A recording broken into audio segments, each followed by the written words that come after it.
Oi pessoal, nesse novo vídeo do Inglês no Teclado a gente vai falar sobre o verbo modal should. Muita atenção na pronúncia.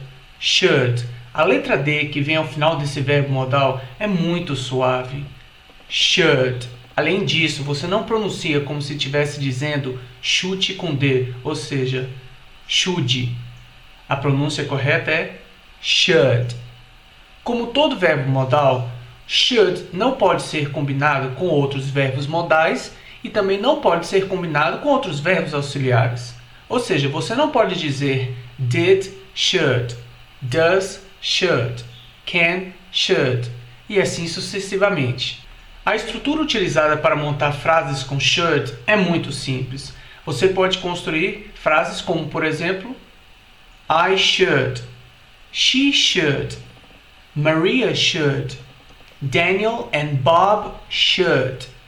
Perceba então que em todas essas frases o que a gente fez foi posicionar logo no começo da frase o sujeito por meio de um pronome ou através até mesmo de um nome. Na sequência, o que a gente vai fazer é posicionar um pronome ou nome, em seguida vem o verbo modal should e logo depois o verbo principal da frase. Observe esses exemplos. You should go away. You should eat. They should study harder. She should stay. You should talk to her. Você deve ter percebido através desses exemplos que a estrutura que a gente utiliza para montar frases com should é sempre a mesma. Basicamente, na frase, a gente inicialmente identifica o sujeito da ação, que seja um nome ou um pronome pessoal, como eu já disse.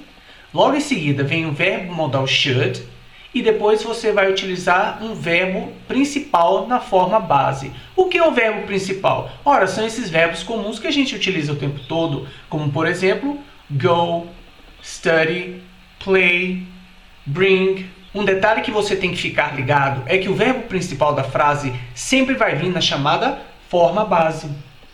Você sabe o que é forma base? A forma infinitiva do verbo é aquela forma que geralmente aparece a partícula to. Então, por exemplo, to study, to play, to drink.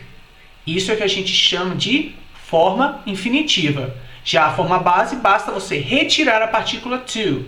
Então fica study, drink, play.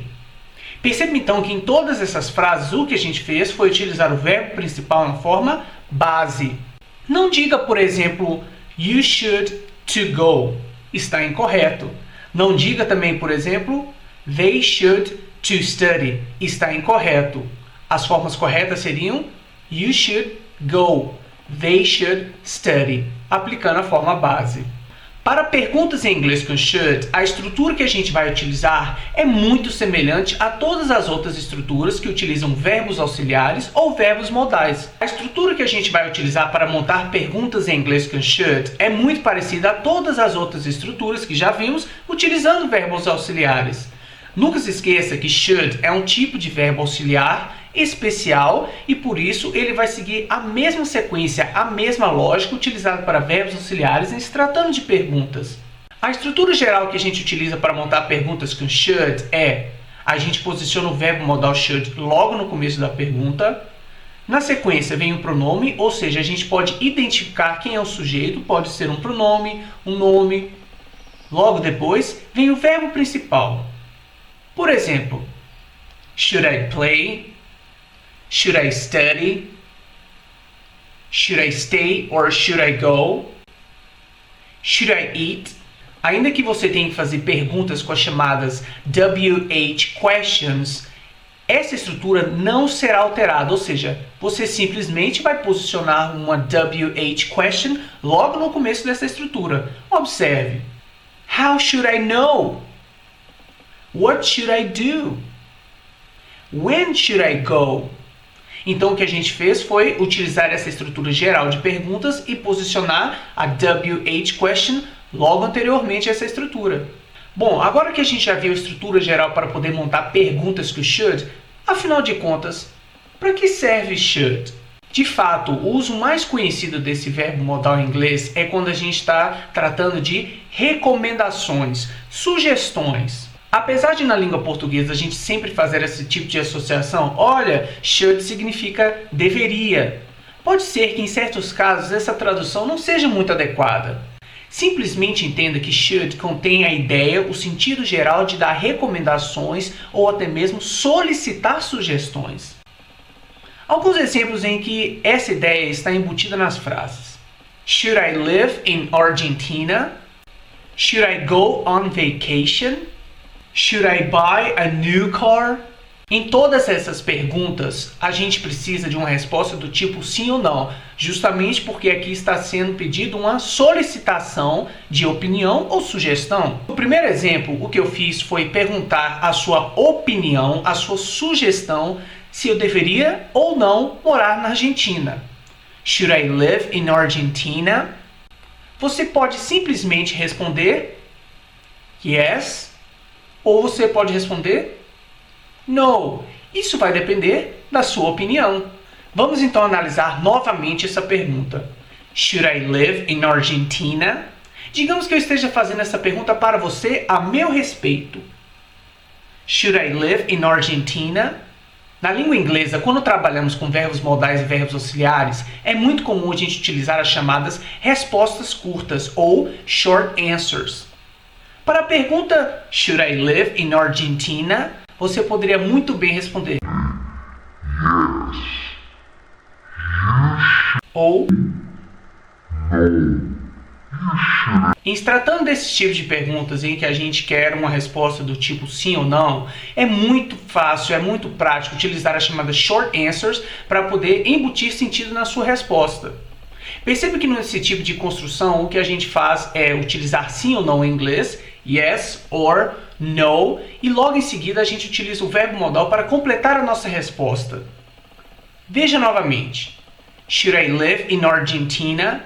Yes. You should. No. You shouldn't. Ora, por que foi trocado o pronome pessoal I por you? Considere que eu estou fazendo essa pergunta em relação à minha pessoa e você está dando essa resposta. Por isso que eu posso lhe perguntar, Should I live in Argentina? E você pode muito bem responder, Yes, you should live in Argentina. Ou seja, na sua opinião, sim, eu deveria morar na Argentina. Ou então, No, you shouldn't live in Argentina. O que a gente fez aqui simplesmente foi unir o verbo modal should com a partícula not e fizemos uma fusão entre essas duas palavras para embutir o sentido negativo. Por isso você não deve dizer No, you should live in Argentina. Você quer embutir o sentido da negativa, por isso deve dizer No, you shouldn't live in Argentina. Ocorre, entretanto, que em nem todos os tipos de perguntas a gente vai querer uma resposta do tipo sim ou não. Pode ser, por exemplo, que em uma pergunta a pessoa esteja atrás de uma seleção, ou seja, de uma escolha entre mais de uma opção. Veja o seguinte exemplo. Should I buy a horse or a car? Nesse caso, eu quero saber se eu deveria, se na sua opinião, na sua recomendação, se eu deveria comprar um carro ou um cavalo.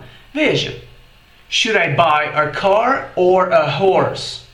Então, nesse tipo de pergunta, não podemos responder com sim ou não. O que queremos é que você eleja, você escolha entre essas duas opções, uma delas. Should I buy a car or a horse? Como poderia ficar a resposta para essa pergunta? Uma possível resposta. You should buy a car. Ou You should buy a horse. Então, novamente, temos aqui eu fazendo uma pergunta. Eu quero a sua opinião, sua recomendação. Por isso, utilizei o pronome I para me referir, para dizer eu. E estou aqui dando a resposta como se você estivesse dizendo. E eu utilizo o pronome, então, pessoal, you, que significa você. É o que ocorre justamente com aquela pergunta clássica. Should I stay or should I go? Nesse caso, temos duas opções e queremos o que você recomenda, que você eleja apenas uma delas. Should I stay or should I go? Você pode responder, para mim, You should stay ou You should go. Eu posso muito bem lhe perguntar e pedir a sua recomendação. Should I buy a new cell phone? Ou seja, eu quero saber se eu deveria comprar um novo celular. Should I buy a new cell phone? você pode muito bem responder yes, you should buy a new cell phone. Ou no, you shouldn't buy a new cell phone. Observe que nesse caso o que a gente fez foi utilizar as chamadas long answers, completamente diferente daquelas formas curtas que vimos há algum tempo. Então, na língua inglesa, quando estamos trabalhando com verbos modais, assim como verbos auxiliares, temos a opção de utilizar as respostas curtas, nas quais utilizamos sim ou não, e logo em seguida o verbo modal na afirmativa ou na negativa, ou podemos simplesmente dar uma resposta longa. Bom, essas foram algumas formas extremamente comuns de utilizar o verbo modal should. É o que a gente chama de arroz com feijão. Então lembre-se, você pode utilizar o verbo modal should para dar recomendações, falar de sugestões e inclusive opiniões. Uma outra forma de utilizar o verbo modal should é quando a gente está tratando de expectativas. Quer dizer então que o verbo modal should não é apenas utilizado para sugestões e recomendações? Correto. Você também pode utilizar o verbo modal should para outros tipos de situações que nada tem a ver com recomendações. Digamos, por exemplo, que a gente queira falar sobre uma consulta médica, que na nossa crença não deve demorar tanto. A gente pode muito bem dizer a doctor's appointment shouldn't take too long. Repetindo, a doctor's appointment shouldn't take too long. Nesse caso, se trata de uma expectativa. Digamos que alguém lhe pergunta sobre qual a sua expectativa a respeito do preço de algum produto. Você não tem certeza, então você pode utilizar o verbo modal should justamente para dar uma noção de preço. Você pode dizer para a pessoa que quer saber o preço: It shouldn't cost more than $20. Repetindo, it shouldn't cost more than $20. Ou seja, na sua opinião, não deve passar de $20. Mais uma vez, it shouldn't cost more than $20.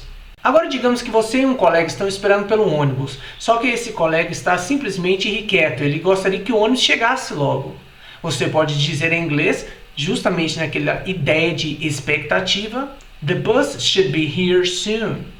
Repetindo, the bus should be here soon.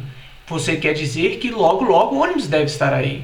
Mais uma vez, the bus should be here soon. Uma forma interessante de utilizar o verbo modal should é quando a gente quer falar de obrigações, de tarefas. Por mais que a gente tenha a impressão que se trata de uma recomendação, de uma forma muito educada, uma forma muito polida, podemos utilizar should para indicar uma obrigação.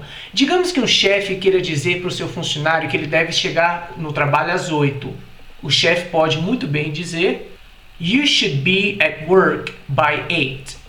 Ele então está especificando, está passando uma instrução para o seu funcionário.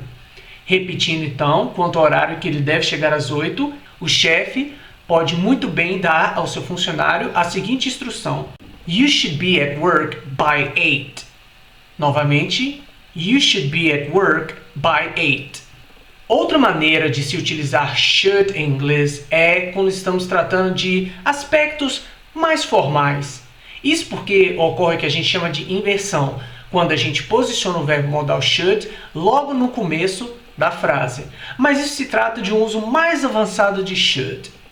Você pode, por exemplo, dizer ao terminar um e-mail que caso a pessoa precise de mais informação, basta contactá-la. Nesse caso, temos então o sentido de caso de. Observe. Should you need any further information, please do not hesitate to contact me. Should you need any further information, please do not hesitate to contact me.